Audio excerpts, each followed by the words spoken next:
그분의 사례를 살펴보면서 이런 생각을 했습니다. 쉽게 버는 돈은 쉽게 사라진다고요. 아무리 노력하고 아무리 애쓴다고 돈이 그렇게 벌리는 게 아니라 욕심이 과할수록 부자가 빨리 되고 싶어 할수록 더 눈이 흐려져서 결국 누군가에게 돈을 아끼거나 잘못된 곳에 돈을 투자하거나 하는. 여러분 안녕하세요. 청춘재테크TV입니다. 오늘은 얼마 전에 출간된 제 책에 대한 이야기를 해보려고 카메라를 켰습니다. 이 책은 저희 두 번째 책인데요.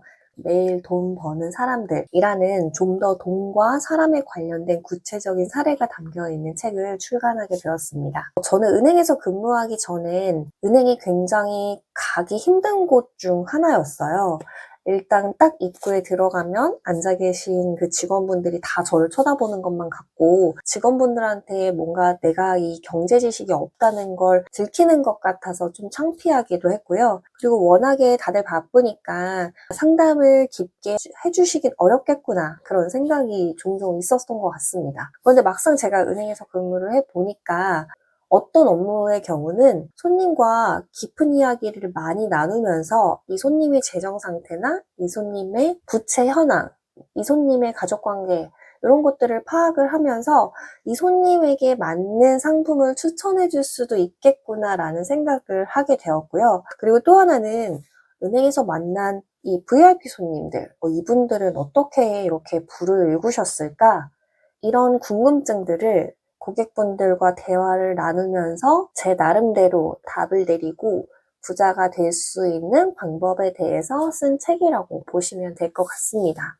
그래서 이 앞 표지처럼 은행원이 만난 사장님, 어르신, 직장인, 아기 엄마, 그리고 프리랜서, 주부 등등 정말 많은 사람들의 투자 이야기, 실패 이야기, 그리고 돈을 많이 벌게 된 이야기들이 담겨 있는 책입니다. 대출이라고 하면 무조건 안 좋은 거, 나쁜 거, 피해야 하는 거라고 생각하는 분들이 있는 반면 또 대출을 현명하게 활용해서 레버리지 수단으로 삼아 자산을 급격하게 불린 분도 만나뵙게 되었고요. 모두가 대기업에 취업해서 안정적인 직장 생활을 할 때 대기업에 취업하지 않고 취업 대신 나만의 길을 찾아 그 길을 묵묵히 나가면서 오히려 직장인보다도 돈을 더 많이 벌게 된 20대 여성분의 이야기도 담겨 있습니다. 이 중에서 가장 인상 깊은 이야기 하나를 들려드리면요. 투자에 관한 이야기인데 사람들은 성공한 투자 사례, 성공한 이야기만 듣고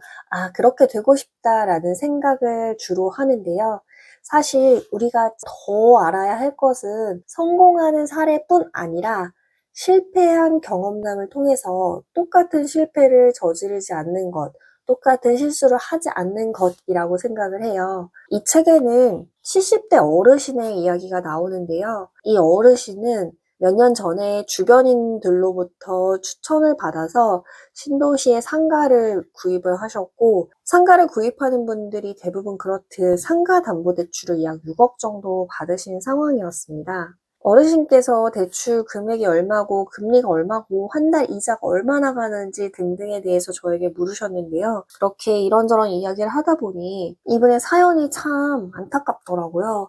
친구 말 듣고 상가를 샀더니 7년 지나도록 상가는 비어있는데 대출이자 100 얼마에 관리비는 60만 원씩 내고 심지어 분양받은 금액보다도 싸게 매매로 내놓았는데 팔리지 않는 상황이었습니다.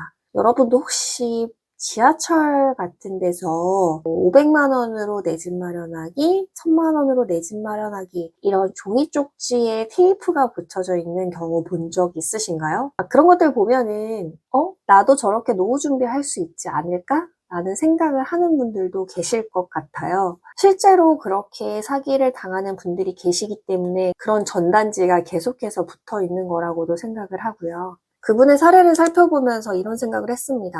쉽게 버는 돈은 쉽게 사라진다고요. 아무리 노력하고 아무리 애쓴다고 돈이 그렇게 벌리는 게 아니라 욕심이 과할수록 부자가 빨리 되고 싶어 할수록 더 눈이 흐려져서 결국 누군가에게 돈을 맡기거나 잘못된 곳에 돈을 투자하거나 하는 그런 실수를 저지르게 된다고 말이죠. 그래서 여러분들께서는 남들의 10억 부자, 100억 부자를 부러워할 게 아니라 나에게 초점을 맞추면서 내가 필요한 총 자산은 얼마일까?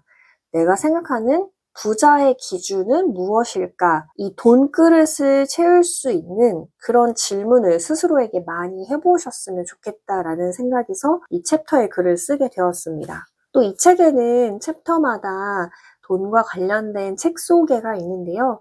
이 챕터에서도 부자의 그릇이라는 책을 소개해드리고 있습니다. 즉, 부자가 되고 싶다라고 생각한다면 돈을 많이 벌 궁리보다는 돈그릇을 먼저 키우는 연습을 해야 한다. 라는 말씀을 드리고 싶었고요. 방금 소개해드린 내용은 책의 일부이고 지금 소개해드린 거에 10배, 20배 정도 되는 이야기들이 이 책에 가득가득 담겨 있으니까 은행원이 직접 만난 부자들은 어떻게 부자가 되었는지 이 책을 통해서 해답을 찾아보셨으면 좋겠습니다. 지금까지 시청해주셔서 감사드리고요. 구독 눌러주시면 큰 힘이 됩니다. 감사합니다.